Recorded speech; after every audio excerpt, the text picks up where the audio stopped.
शांति।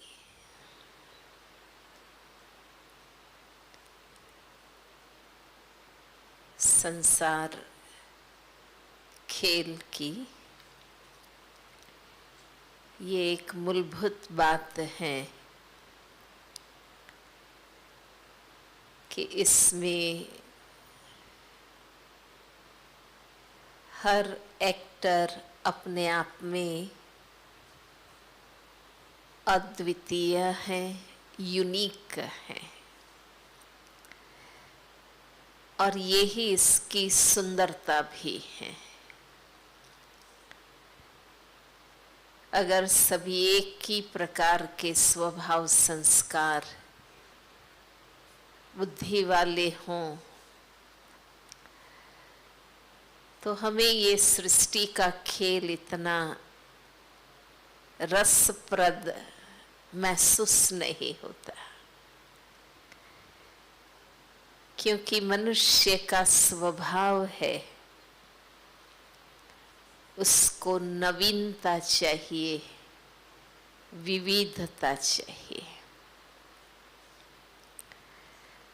इसलिए सृष्टि का खेल ही विविधता का है। एक न मिले दूसरे से,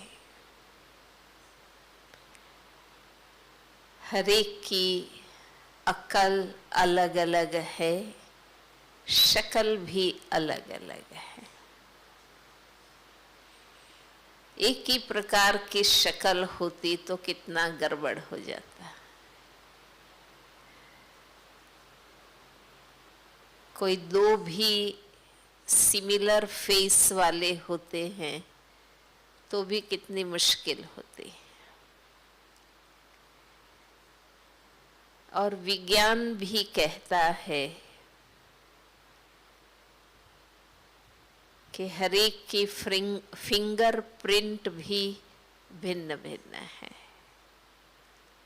हर एक के बाल भी अलग अलग है। इस वैविध्य को स्वीकार करके हम उसका आनंद ले सकते हैं। हर देश की अपनी भौगोलिक स्थिति है, नेचुरली उस अनुसार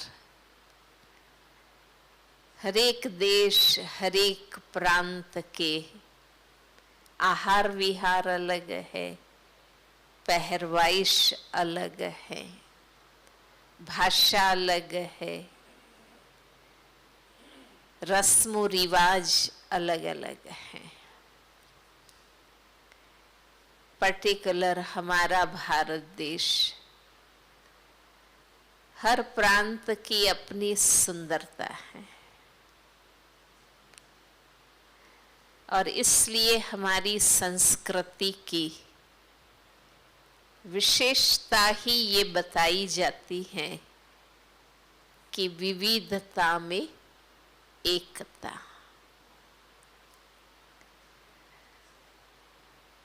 तो इस मूलभूत बात को, इस बनाए खेल की इस सुंदरता को स्वीकार करके ही हमें जीवन में आगे बढ़ना है।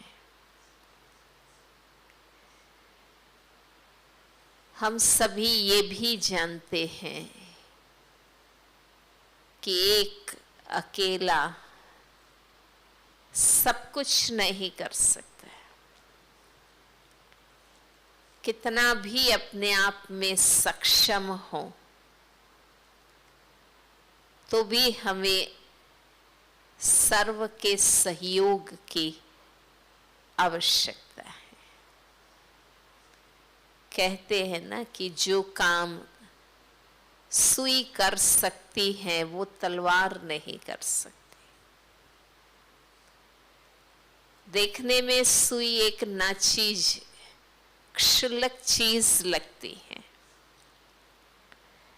परंतु उनका अपना महत्व है। इस प्रकार इस संसार के खेल में जो भी मनुष्य आत्माएं हैं, हर एक की अपनी विशेषता है, हर एक का अपना कंट्रीब्यूशन है। अगर उस बात को हम महत्व दें तो हमें कोई भी व्यक्ति नाचीज या अनावश्यक महसूस नहीं होगी। आवश्यकता है कि उस आत्मा की जो स्पेशलिटी है उसको हम देख पाएं, समझ सकें। मनुष्य वैसे भी सामाजिक प्राणी है, वो अकेला जी नहीं सकता है, उससे अनेकों से संबंध है और सबके साथ मिलकर ही वो जी सकता है।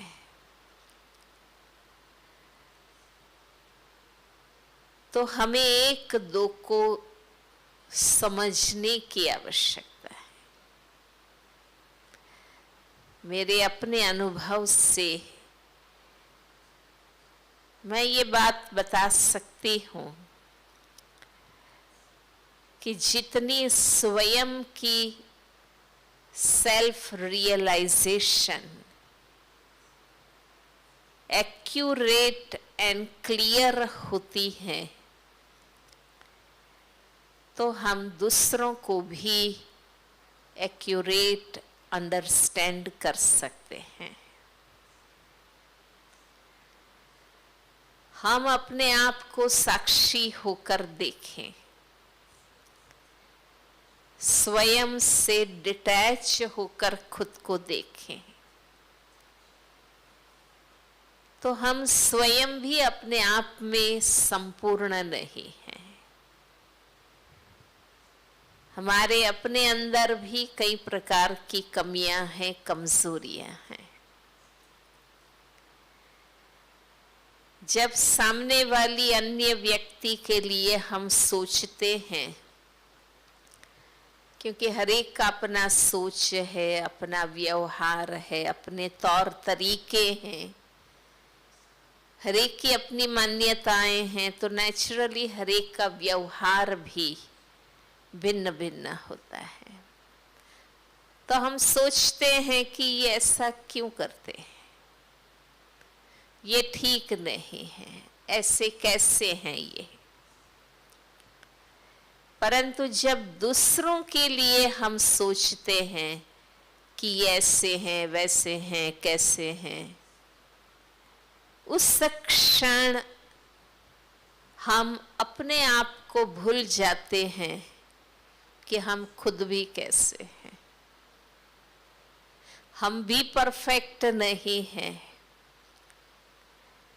हमें भी अन्य अंडरस्टैंड करते हैं, एडजस्ट करते हैं। हम जो हैं जैसे हैं, अन्य हमें भी एक्सेप्ट करते हैं। तो ये जब एक्यूरेट सेल्फ रियलाइजेशन होती है तो कितने भी भांत भांत के स्वभाव, संस्कार, विचार, मान्यता, व्यवहार वाले लोगों को भी हम समझ सकते हैं। हमारे मन में उसके लिए फिर कोई विरोधाभास उत्पन्न नहीं होगा, हम उनको एक्सेप्ट कर सकेंगे। जैसे हम सभी जानते हैं कि स्वयं परमपिता शिव बाबा हम बच्चों को भी कहते हैं ना कि आप जो हैं जैसे हैं मेरे हैं, है ना। एक सुप्रीम पावर, हम वैरायटी आत्माओं को कलयुग के अंत तमो प्रधान बनी हुई हम आत्माओं को स्वीकार करते हैं, तो हमें भी प्रैक्टिकल जीवन में जो भी हमें साथी मिले हैं, संबंधी मिले हैं, सहकार्यकर्ता मिले हैं,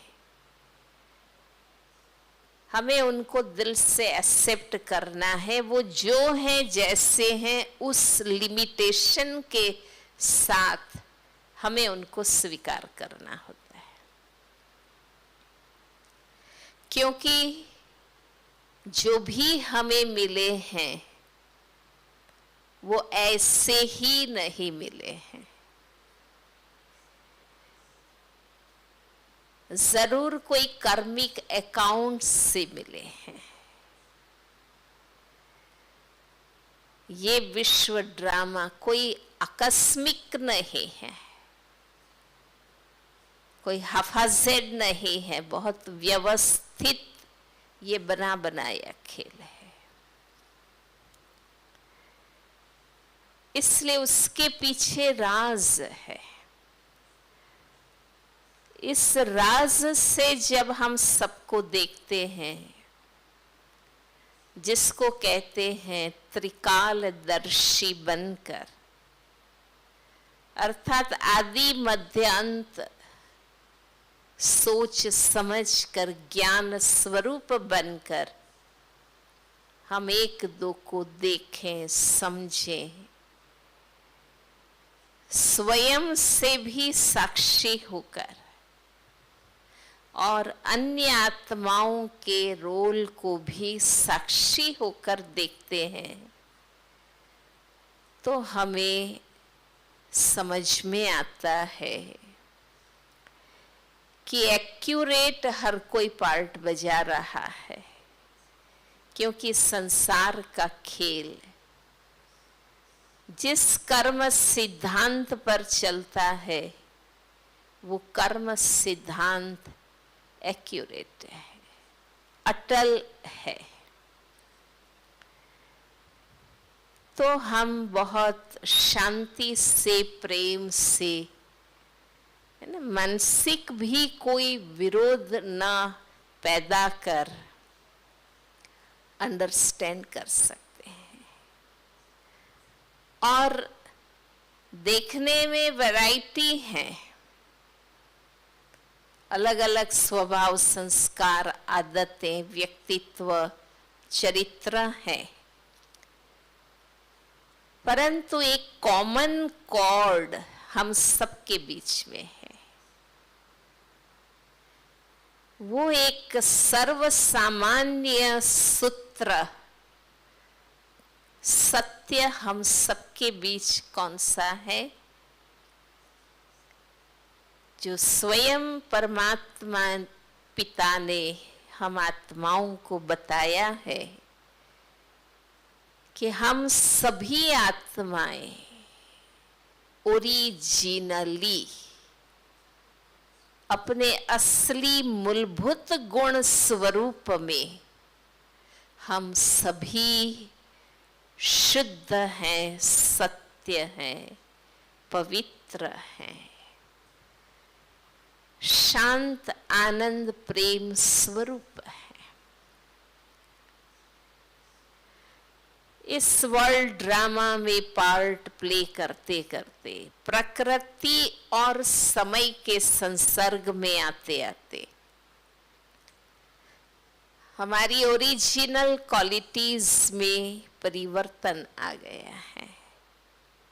इसलिए आज हमारे विभिन्न विचित्र विविध स्वरूप बन गए हैं, पर ओरिजिनली हर आत्मा सत्य है, शांत है, आनंद प्रेम स्वरूप है। हर आत्मा एक दिव्य ज्योति चैतन्य शक्ति है। अगर इस मूल सत्य को हम बुद्धि में रखकर एक दो को देखते हैं, मिलते हैं, बातचीत करते हैं, व्यवहार में आते हैं, तो हम समझ पाते हैं कि ओरिजिनली ये खराब नहीं है। ओरिजिनली हर कोई शुद्ध और सत्य आत्मा है, पर वर्तमान समय उनके ये संस्कार है या उनकी ये स्थिति है। तो अगर हम सर्व आत्माओं को उनके असली गुण स्वरूप की दृष्टि से देखेंगे तो हम उनके सूक्ष्म भाव को समझ सकेंगे। कई बार हम शब्दों को पकड़ते हैं पर भाव को नहीं देखते, और शब्दों को पकड़कर हम कलह क्लेश में आ जाते हैं कि ऐसा क्यों बोला आपने। आप अपने शब्द वापस लीजिए, बहुत बड़े झगड़े हो जाते हैं। परंतु अगर उनका भाव शुभ है, कल्याणकारी है, तो उनके वो शब्द हमें कड़वे नहीं लगेंगे, क्योंकि उनकी भावना हमारे लिए अच्छी है या उसमें हमारा कल्याण है। तो ये शुभ भावना और गुणग्राही दृष्टि ये बहुत जरूरी है हमारे आपसी संबंधों में तालमेल लाने के लिए। जब हम देह अभिमान में आते हैं, हम इगोइस्टिक बनने लगते हैं। अभिमान के कारण हम अपने आप को ऊंचा, दूसरे को कम समझने लगते हैं। हमें अपने विचार, अपनी राय, अपने प्लान, अपने आइडिया का अभिमान बुद्धि में रहता है और हम उसे ही सत्य समझने लगते हैं। फिर हम वही मनवाने की जिद करते हैं और उनको ही सही सिद्ध करने की कोशिश करते हैं। पर हर आत्मा को अपना विचार देने की स्वतंत्रता है, वाणी की स्वतंत्रता है। हर अस्तित्व को ये अधिकार है कि वो अपना विचार दे सकते हैं। पर सूक्ष्म में जब हमें अपनी बुद्धिमत्ता या अपनी पोस्ट पोजीशन का अभिमान होता है, तो हम दूसरों के विचारों को समझने की कोशिश नहीं करते, बल्कि अपने विचार थोपने का प्रयास करते हैं। इसलिए हम उनको पूरा सुनते भी नहीं, कई बार हम उनका अपमान भी कर देते हैं। परंतु एक अच्छे लीडर, एक अच्छे मैनेजर, एक अच्छे रेस्पॉन्सिबल व्यक्ति की ये क्वालिटी होनी चाहिए कि वो अपने साथियों को सुने, समझे। इससे हमें फायदा है कि हरेक के मन में हमारे लिए क्या चल रहा है, हमारी ऑर्गेनाइजेशन के लिए हरेक के मन में क्या है, वो हम समझ सकते हैं। इससे हम असेसमेंट कर सकते हैं। तो एटलीस्ट हर किसी के विचार को हमें धीरज से डिटैच होकर सुनना चाहिए, वेलकम करना चाहिए। हम उनसे एग्री नहीं हो रहे हैं, पर हम उनको सुनने के लिए तैयार है, ऐसा रवैया तो हमारा होना ही चाहिए। और जैसे बाबा हम बच्चों को सिखाते हैं कि जब कोई व्यक्ति अपना आइडिया देता है, विचार देता है, उस समय वो उससे सही समझता है, इसलिए वो कह रहा है। तो उस समय अगर हम सुने भी नहीं और रिजेक्ट कर दें तो उनको अपमान फील होगा। इसलिए हमें सुनना चाहिए और अप्रिशिएट करना चाहिए कि आपने बहुत अच्छी तरह अपनी बात सबके सामने रखी। फिर भले हम उस पर गौर करके वो राइट है नहीं है या कितने परसेंटेज में सही है या उसमें और क्या हमें ऐड करने की ज़रूरत है, वो हम अपनी राय देंगे तो उसकी बुद्धि भी रिसेप्टिव बनेगी और वो स्वीकार कर सकेंगे। और मान लो किसी का विचार टोटली अपोजिट है, तो उस समय भी हमें भले हम उनसे सहमत ना हो, हम सुने, अपने आप में समाए और साक्षी बनकर हम अपनी शुभ भावना रखें कि अभी ये आत्मा नहीं समझ रही है, परंतु हमारी ये शुभ भावना है कि वो अवश्य समय आने पर समझेगी। पर हमें एकदम व्यवहार नहीं बिगाड़ देना चाहिए। और जब हम ये समझते हैं कि मेरे तरफ से जो व्यवहार हो वो किसी के व्यवहार पर आधारित नहीं होना चाहिए, मेरी अपनी अच्छाई पर आधारित होना चाहिए। कई बार हम कहते हैं ना, उसने कहा ऐसा ना कि गुस्सा आ गया, उसने किया ऐसा ना कि हमको नाराजगी हो गई, परंतु नहीं, हमारी स्थिति, हमारा व्यवहार, हमारी वाणी का आधार और व्यक्ति का व्यवहार नहीं हो सकता, ना हम होने दे। कोई कैसा भी हो, मुझे अच्छा व्यवहार इसलिए करना है क्योंकि मैं स्वयं अच्छी हूँ, मैं ज्ञानी तो आत्मा हूँ, मैं महान आत्मा हूँ। तो अगर हम अपनी महानता को याद रखें और जीवन के कुछ सिद्धांत हम बना ले कि कोई कुछ भी करे, मुझे अपनी अच्छाई से ही चलना है, तो हमारा व्यवहार उसके कैसे भी व्यवहार के बावजूद भी न नकारात्मक बनेगा न खंडनात्मक बनेगा, और उसके कारण हमारा संगठन, हमारी एकता, आपसी सहयोग बना रहेगा। और ये बहुत ज़रूरी है, इसलिए मुश्किल नहीं है।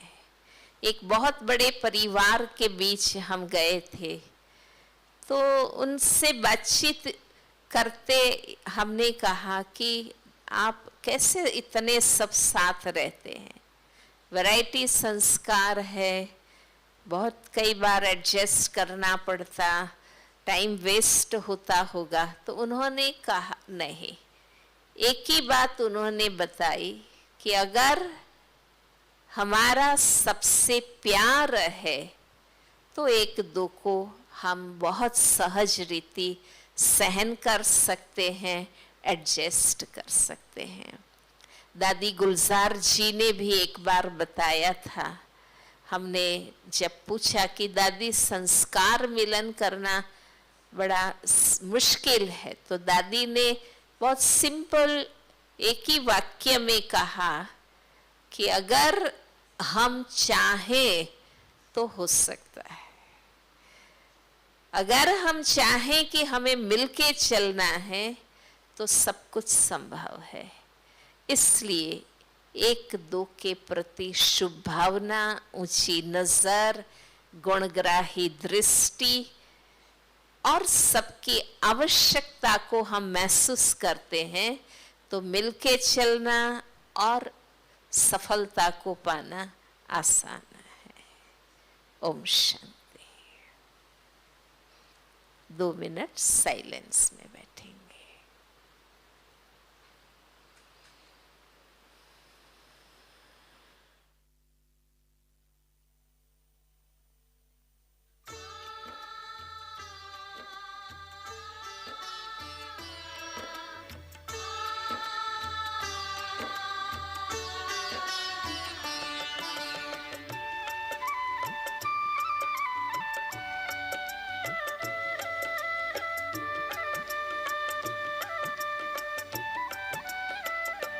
प्यारे बाबा तुम्हारा यही कहना है, पहने रहना गुणों का यूं ही गहना है। करते चलो सबको प्यार, देते चलो सत्कार, तुम्हें तारों से आगे निकलना है। प्यारे बाबा तुम्हारा यही कहना है, प्यारे बाबा तुम्हारा यही कहना है।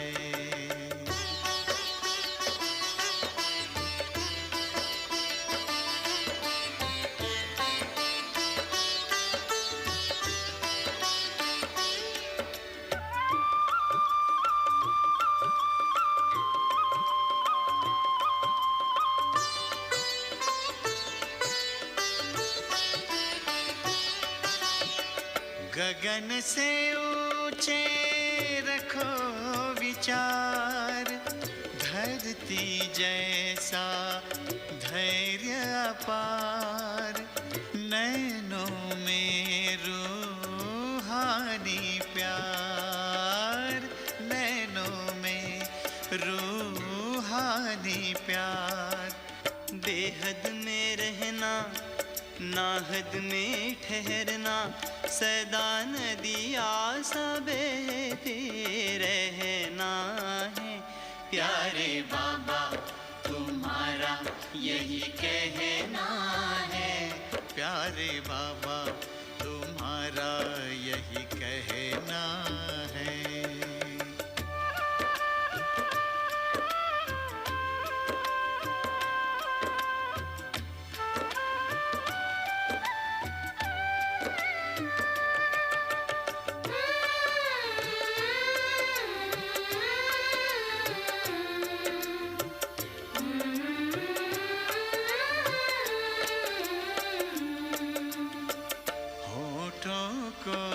मुस्कान मिले जैसे हो गुलिस्तान खिले, होठों को मुस्कान मिले, जग को जीवन दान मिले, आए गम की ना हवाएं, देते रहो दुआएं, नहीं अवगुण को मन में धरना है। प्यारे बाबा तुम्हारा यही कहना है, प्यारे बाबा तुम्हारा यही कहना है।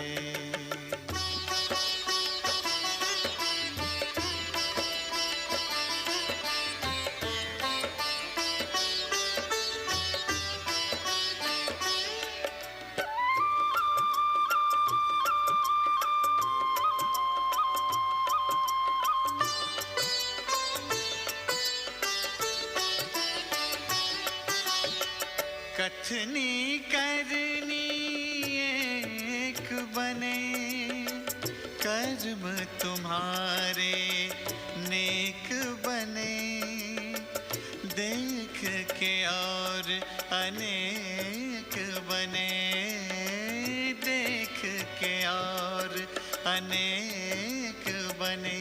तुमको योगी बन के रहना, पावन पावन ऐसे बनना, जैसे निर्मल सा झरता झरना है।